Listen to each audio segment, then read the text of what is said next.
I'm Gabriel, and this is The Rare Mind. Today we'll uncover why Sigma INFJs sometimes choose to play dumb. Not out of weakness, but as a hidden strategy that flips underestimation into quiet power. Stay with me until the end, because I'll tie it all together in a way that shows how silence itself can become conscious mastery.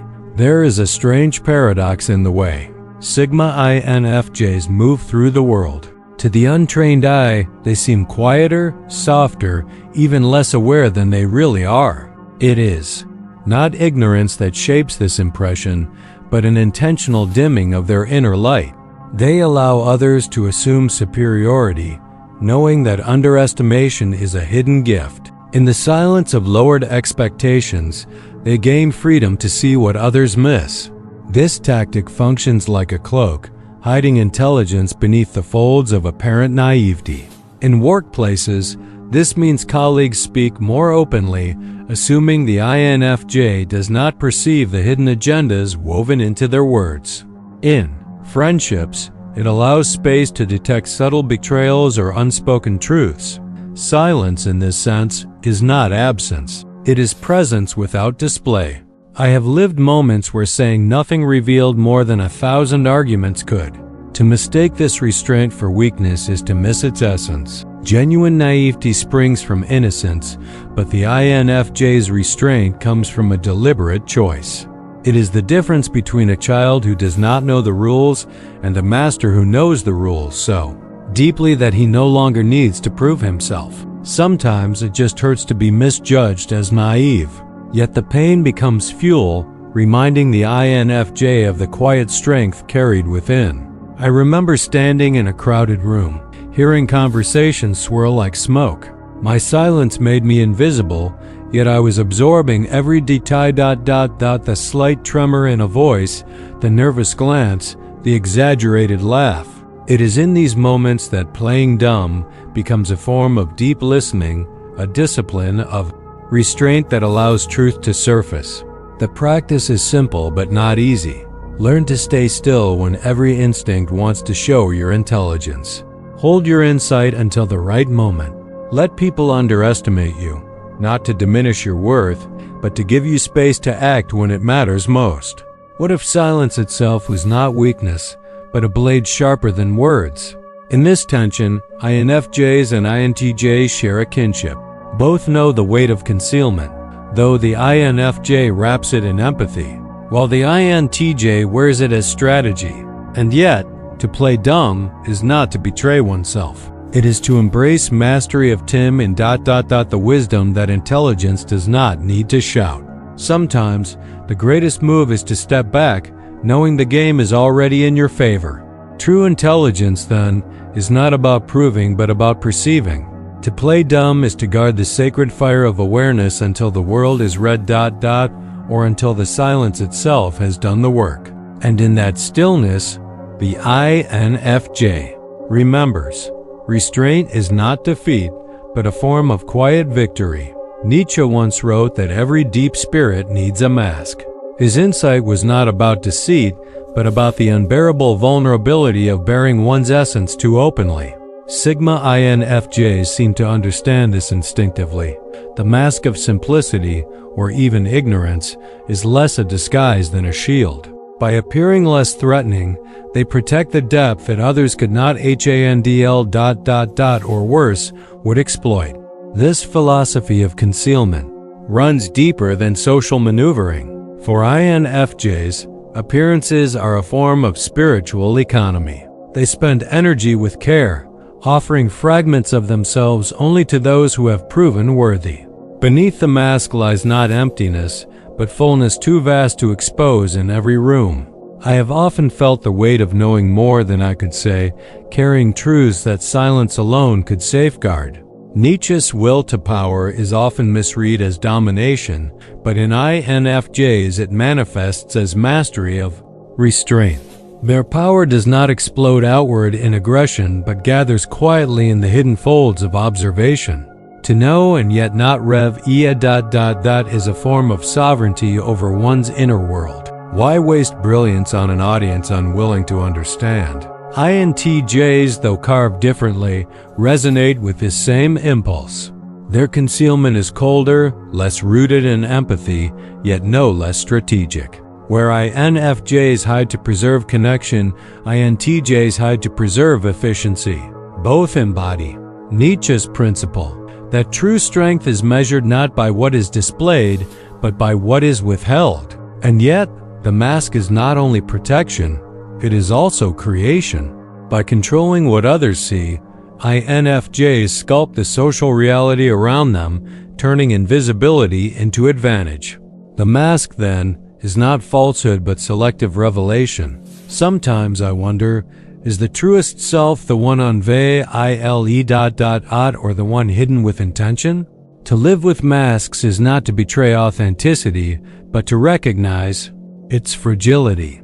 Nietzsche's voice lingers here. Concealment is not cowardice but wisdom. For the INFJ, playing dumb is not about surrendering power, but about transfiguring it into a subtler form.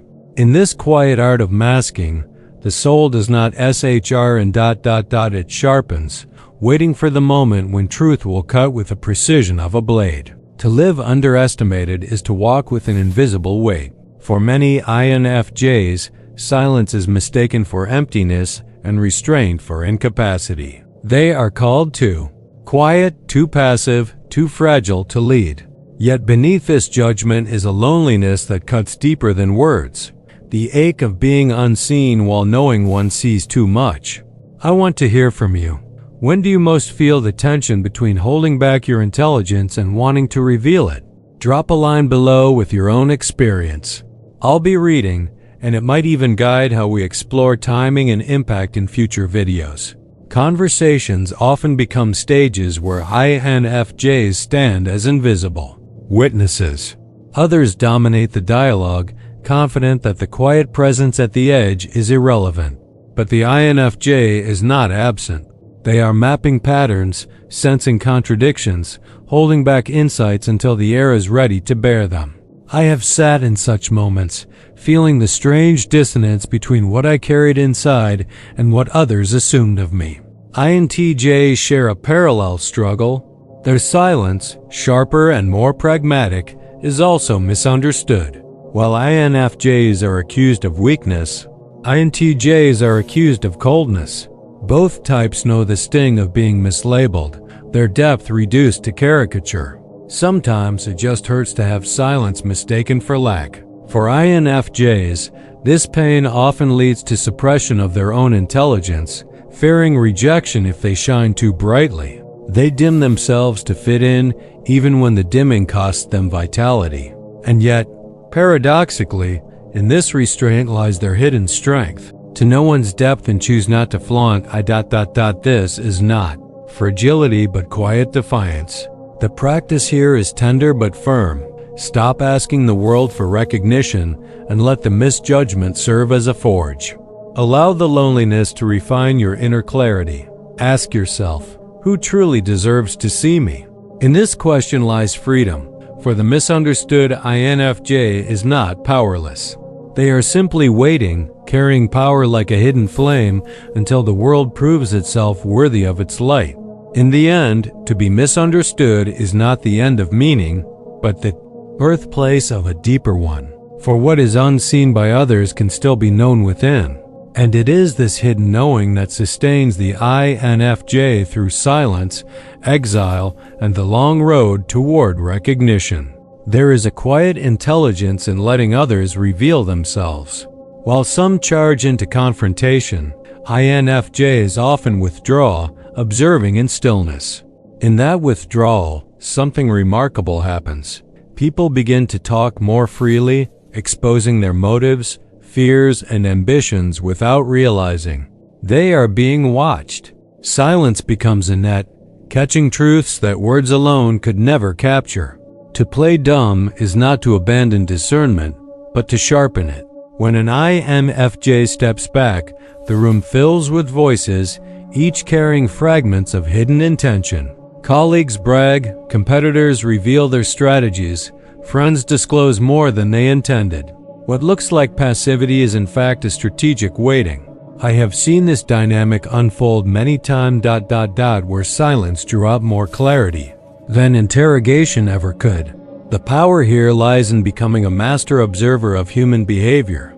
Every pause, every misplaced word, every contradiction is noted. INFJ's record without writing, learning the map of others' inner landscapes. INTJs, by contrast, often prefer a direct approach, cutting straight to problem solving. Yet subtlety, when wielded well, often accomplishes what force cannot. Why burn bridges when stillness allows others to collapse their own? Sometimes the boldest move is to remain quiet in the storm, letting others exhaust themselves in noise. Then, at the precise moment, a single observatio ... measured, calm, undeniable ... shifts the entire atmosphere. It is not the volume of one's presence but the precision of one's timing that wins. I know this because I have lived it. Saying one sentence at the right moment carried more weight than hours of argument. This is the practice. Resist the impulse to correct immediately. Let silence work on your behalf. When others underestimate you, they overexpose themselves. When you withhold, you gather strength. And when the time comes, act not with fury, but with clarity. For what is greater mastery? To defeat an opponent in battle, or to let them defeat themselves in their own noise? Thus, INFJs outsmart not by aggression but by patience. Their quietness is not submission, but a hidden blade ... sheathed until necessity, and when revealed, decisive. In a world obsessed with noise, the one who waits and listens is the one who truly commands the room. In the workplace, underestimation can be a secret ally. An INFJ who appears reserved is often dismissed as peripheral. Yet this invisibility allows them to read dynamics with surgical precision. They notice who interrupts, who flatters, who hides behind jargon. Later, when decisions are made, their quiet clarity often cuts through months of posturing. I have felt this the sudden moment when silence becomes the only voice people remember. When I mentioned how INFJs use silence as a shield rather than a weakness, did that resonate with you? If it did, tap the like. That way I'll know these deeper insights are hitting home, and I can keep bringing more strategies that validate what you feel but rarely see explained. Family life, too, offers stages where silence wins. In heated discussions, the INFJ who chooses not to engage immediately often emerges with a subtle kind of control. Others exhaust themselves in argument, revealing insecurities and contradictions. When the INFJ finally speaks, their words land with the weight of stillness accumulated. The quiet one was never absent. They were gathering the thread that ties the chaos together. Among friends, playing dumb prevents unnecessary drama. Rather than confronting every careless remark or hidden rivalry, INFJs often let things unfold. They know which battles matter and which will dissolve on their own. By holding back, they avoid becoming entangled in conflicts that burn energy but yield no growth. Sometimes, peace is not the absence of conflict, but the refusal to feed it. In relationships, restraint serves as a mirror. By stepping back, INFJs allow their partner's true intentions to surface. Silence exposes arrogance, manipulation, or authenticity more reliably than interrogation. A lover who mistakes this quietness for weakness may find themselves unprepared when the INFJ's discernment is revealed. Sometimes it just hurts to wait and WATC ... but truth emerges only when one gives it time. Even in networking and social strategy, patience is power. The INFJ who does not rush to impress often leaves a deeper impression. By asking questions rather than speaking at length, they gather more influence than those who dominate the conversation. What if true authority is not in speaking the loudest, but in listening the longest? The lesson is clear. Restraint is not withdrawal, but preparation. In each of these scenarios, the INFJ wins not by force, but by silence that ripens into precision. Playing dumb is not the absence of pow ... it is its most disciplined form. To the outside eye, playing dumb can look manipulative. Yet for INFJs, it is rarely it is survival. They conceal their insight not to trick, but to protect both themselves and the fragile dynamics around them. The quiet presence that absorbs without boasting is not plotting behind masks, but choosing which truths are safe to release. Still, this practice is often misread, and that misreading carries its own weight of loneliness. There are dangers, however, when this strategy becomes habitual.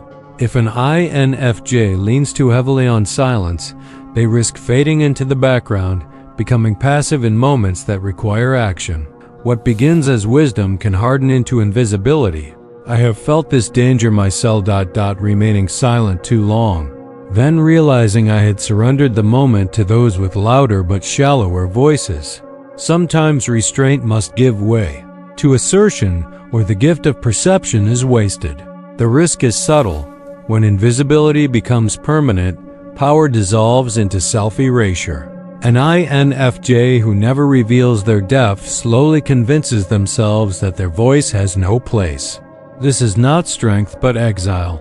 INTJs face a mirrored danger. Their detachment, though protective, can drift into coldness that isolates them from genuine connection. Both types, if unbalanced, lose the essence of their gift. Balance, then, is the hidden discipline. To know when to remain still and when to strike, when to guard and when to reveal. The art is not in endless silence, nor in constant speech, but in weaving both into a rhythm that serves truth. The practice here is a question. Am I silent because it is wise, or because I am afraid? Only in answering can the INFJ discern whether restraint is mastery or avoidance. In the end, playing dumb is neither manipulation nor weakness. It is a form of consciousness, a shield that must be used with care. Too little and vulnerability exposes one to harm. Too much and the self is buried under its own mask. The path forward lies not in rejecting the tactic, but in learning its limits, so that silence remains a and never a prison. Silence is not emptiness. For the INFJ, it is a vessel, a crucible where truth reveals itself without effort. By refusing to fill the air with unnecessary words, they allow the hidden currents beneath conversation to rise to the surface. Quietness becomes a filter, separating noise from essence. In this space, arrogance stumbles, hidden agendas unravel, and authenticity shines without adornment. I have watched how silence unsettles people. The longer the pause, the more their words betray them. What begins as confidence slips into over-explanation, nervous laughter, or contradiction. Silence does not need to a CCUS. It simply holds the mirror long enough for reality to show itself. Sometimes, a single pause speaks louder than the sharpest rebuke. For INFJs, this art of listening is more than politeness. It is strategy. They tune into tones, rhythms, hesitations, not just content. Practical listening means hearing not only what is said, but what is omitted, what trembles beneath the surface. This discipline keeps them centered even in storms of chaos. I have often steadied myself this way, anchoring in the quiet pulse beneath the noise of conflict. INTJs practice silence differently. Their quietness is tactical, pause to calculate the next move, while INFJ's silence is reflective, a space to absorb the full weight of meaning. Both approaches carry power, yet in distinct keys. One a sharpened instrument, the other a resonant chamber. Which is STRONGE. Silence that plants, or silence that reveals? Here, I'm not just talking about personality labels, but about how tactics like restraint, patience, and timing can shift real situations in work, family, and relationships. If you want a space that unpacks these subtle moves and gives them practical edges, subscribe. Every week I bring a new layer to sharpen how you use your mind. The practice here is deceptively simple. Hold silence long enough to hear what others cannot bear to leave unsaid. Do not rush to fill gaps in conversation. Instead, let the emptiness speak. In time, you will see how silence itself can command respect, bending the atmosphere without a single word. And this is the paradox. What the world calls weakness is, in fact, mastery. The quiet INFJ, often dismissed, holds the invisible reins of the room. For in silence lies a power beyond no, is ... the authority of presence, the sovereignty of stillness. Timing is the soul of strategy. For INFJs, the act of playing dumb is never the end ... it is the waiting room before revelation. They know instinctively that truth, when spoken too soon, loses its force. But when held back and delivered at the precise moment, it strikes like lightning, illuminating everything at once. Delayed insight carries a strange authority. In meetings, silence may stretch long enough for others to circle endlessly around a problem. Then, a single well-placed observation cuts through confusion, commanding attention without the need for dominance. I have felt this shift. The moment when words, saved and sharpened by patience, landed with a weight disproportionate to their length. There are situations where revelation changes the outcome entirely. A withheld truth, released at the right time, can prevent betrayal, redirect a conversation, or expose hidden agendas. Yet wisdom lies in discernment. Not every audience deserves revelation. To scatter insight carelessly is to cheapen it. Sometimes, it just hurts to know more than one can responsibly say. INTJs, in contrast, often intervene early, preferring efficiency over subtlety. Their directness is effective in certain terrain ... crises, negotiations, technical decision ... but it can cost them the long-term influence that timing affords. The INFJ's strength lies in patience, in allowing silence to ferment meaning until the moment is ripe. Which is the greater power, speed or precision? The practice here is to cultivate restraint with intention. Before speaking, ask, does this moment need my truth, or does silence still serve? To reveal too early is to weaken the force. To reveal too late is to lose it. Mastery is knowing the exact threshold where silence ends and clarity must be spoken. In the end, revelation is not about proving intelligence, but about protecting it. For true wisdom is not measured by how often it speaks, but by how precisely it appears. To reveal at the right time is not only strate ... is a form of artistry, the dance of silence and disclosure. Sigma INFJs walk a paradox. They carry a heart woven from deep empathy and a mind sharpened by piercing intellect.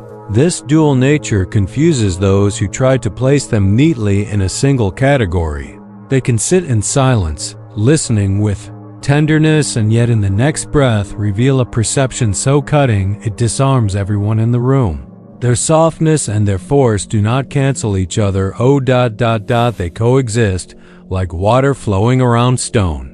If you want to catch the next part where I'll show when silence wins more than confrontation, turn on notifications. That way you won't miss the follow-up insights where we go from hidden restraint to deliberate revelation. The precise moment INFJs turn observation into action. 2. Outsiders. This tension can feel unsettling. How can someone be both gentle and formidable, nurturing and unyielding? The INFJ knows this balance intuitively. Compassion without strategy invites exploitation, but intellect without empathy becomes cold and brittle. I have lived this conflict within my cell ... moments when I wanted to protect and moments when I needed to strike, both arising from the same core. This hidden strength is often misunderstood. At times, others interpret INFJ's restraint as weakness, only to be startled when the quiet one reveals a clarity that cannot be ignored. The sudden unveiling of FORC ... after long stretches of softness ... creates a shock that leaves others both intimidated and fascinated. Sometimes, it just hurts to know that people only recognize your strength when it surprises them. INTJs, by contrast, project dominance more visibly. Their clarity is sharp from the beginning, their confidence direct. Where INTJs prefer to establish control early, INFJs wait, holding their duality until the right moment. Yet the quiet unveiling carries its own weight. For what terrifies more, the soldier always bearing his sword, or the figure who draws it only when the silence can no longer hold? The practice here is learning to embrace both sides without shame. The INFJ must not suppress empathy in fear of appearing weak, nor deny intellect in fear of rejection. Instead, they must weave both into one rhythm, softness that observes, strength that acts. This dual nature, when accepted, becomes not contradiction but completion, and in this paradox lies their rare power. They are not merely dreamers, nor only strategists. They are both. And perhaps that is why others cannot define the ... because they were never meant to be one thing, but to embody the harmony of opposites. At the end of this journey, the mask of naivety reveals itself not as weakness but as deliberate art. To play dumb is not to deny INTE and C ... it is to refine its expression. Sigma INFJs understand that wisdom is not measured by how loudly it speaks, but by how well it chooses its moment. Silence is not absence but strategy, and restraint is not surrender but mastery. This conscious mastery transforms underestimation into freedom. By allowing others to misjudge, INFJs create space to see more clearly and act more precisely. They hold back not because they lack, but because they know abundance must be guarded. I have felt this free to ... knowing that by saying less, I was actually doing more. For INFJs, the act becomes wisdom, a shield against harm, a filter for truth, a stage for timing. INTJs, though different in tempo, can also learn from this rhythm. Where their strength is early assertion, they too can benefit from holding back, letting silence refine their clarity before it strikes. Power need not always arrive first ... it can also arrive last and win with greater impact. Here Nietzsche returns with his echo. Strength hidden behind concealment is not weakness but transcendence. The will to power is not a shout but a whisper, not a display but a discipline. To reveal only what serves, to withhold what the world cannot be ... This is sovereignty of spirit. The affirmation is simple. True intelligence does not rush to be seen. It does not scatter itself for approval. It waits, it guards, it sharpens, and when the silence finally breaks, the words arrive not as noise, but as inevitability. Think about that part where Nietzsche's idea of strength, hiding behind masks, came up. If someone you know often gets dismissed as too quiet or naive, this video could be the mirror they've been waiting for. Share it with them. You might be giving them the permission to see their silence as power. Thus, to play dumb is not to betray oneself, but to honor the depth within. It is conscious master ... the art of holding the sacred fire until the night is dark enough for its light to matter.